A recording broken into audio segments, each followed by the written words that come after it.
ദാൽ ലേക്കിന്റെ സൈഡിലൊക്കെ വന്നാല് അതിന്റെ പുറകുവശത്തേക്കൊക്കെ ഒന്ന് പോയി നോക്കിയാൽ കാണാൻ പറ്റുന്ന മനോഹരമായ ഒരു ഗ്രാമത്തിലാണ് ഞാൻ നിൽക്കുന്നത്. കാണാൻ ഭയങ്കര ഭംഗിയാണ്. ഇവിടെ ഇതൊക്കെ വെള്ളമാണ്, വെള്ളത്തിൽ പായലാണ്. ഞാനിപ്പോൾ ഒരു വുഡൻ ബ്രിഡ്ജിലൂടെയാണ് നടന്നുകൊണ്ടിരിക്കുന്നത്. ദാൽ ലേക്കിൻ്റെ ഒന്നാം ഘാട്ടിൻ്റെ മറുവശത്തെ ഹോട്ടലുകളും റെസ്റ്റോറൻറ്റുകളും സ്ഥിതി ചെയ്യുന്ന ഇടത്ത് വന്ന് അല്പം നടന്നാൽ ഹൗസ് ബോട്ടുകളുടെ പിറകുവശത്തെത്താം. അല്പം കൂടി മുന്നോട്ട് നടന്നാൽ ഈ സ്പോട്ടിലും എത്താം. റീൽ സേവ് ചെയ്ത് വെച്ചോളൂ. കാശ്മീർ യാത്രയ്ക്ക് ഒരുങ്ങുന്ന സുഹൃത്തുക്കൾക്ക് അയച്ചും കൊടുക്കൂ. ആളുകൾ വീടുകളിൽ ഹോം സ്റ്റേ സൗകര്യമൊക്കെ ഏർപ്പെടുത്തിയിട്ടുള്ള സ്ഥലങ്ങളാണ്. കാണാൻ നല്ല ഭംഗിയുള്ളതുകൊണ്ട് ചില ആളുകൾക്ക് വന്ന് ഇവിടെ തന്നെ താമസിക്കും. ചിലർ ചെറിയ സൈക്കിളൊക്കെ എടുത്ത് ഇതാ ഈ വുഡൻ പാലത്തിലൂടെ ഓടിച്ചൊക്കെ വന്നു കഴിഞ്ഞാൽ കാണാൻ നല്ല രസമുണ്ട്.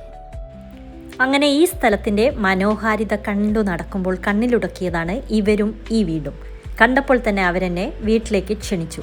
വീട്ടിലെ പീച്ചു മരവും പീച്ചു പഴങ്ങളും കാണിച്ചു തന്നു. വീട്ടിനുള്ളിൽ കൊണ്ടുപോയി കൊച്ചുമക്കളെ പരിചയപ്പെടുത്തി തന്നു.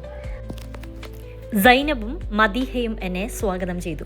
വീടിനകത്തെ സൗകര്യങ്ങളും തണുപ്പിനെ അതിജീവിക്കാനുള്ള പരമ്പരാഗത രീതികളും ഹുക്ക വലിക്കുന്നതുമൊക്കെ അവർ കാട്ടിത്തന്നു. കുറച്ചുനേരം നാട്ടുവിശേഷങ്ങളൊക്കെ പങ്കുവെച്ച് അവരോട് യാത്ര പറഞ്ഞിറങ്ങി. വൈകുന്നേരങ്ങളിൽ വന്നിരിക്കാൻ പറ്റിയ ഒരു നല്ല സ്പോട്ടാണ് കേട്ടോ ഇത്. അധികം ആളുകളൊന്നും ഇവിടെ അധിവസിക്കുന്നില്ല. 5-6 കുടുംബങ്ങൾ മാത്രമാണ് ഈ തുരുത്തിലുള്ളത്. നിങ്ങളൊരു സോളോ ട്രാവലർ ആണെങ്കിൽ ഇവിടെ ചെറിയ സ്റ്റേ ഒക്കെ കിട്ടും. ഇവിടെയുള്ളവരുണ്ടാക്കുന്ന ലോക്കൽ ഫുഡ് ട്രൈ ചെയ്ത് നോക്കാനും പറ്റും. അപ്പോൾ വീഡിയോ സേവ് ചെയ്ത് വെച്ചോളൂ, ഉപകാരപ്പെടും.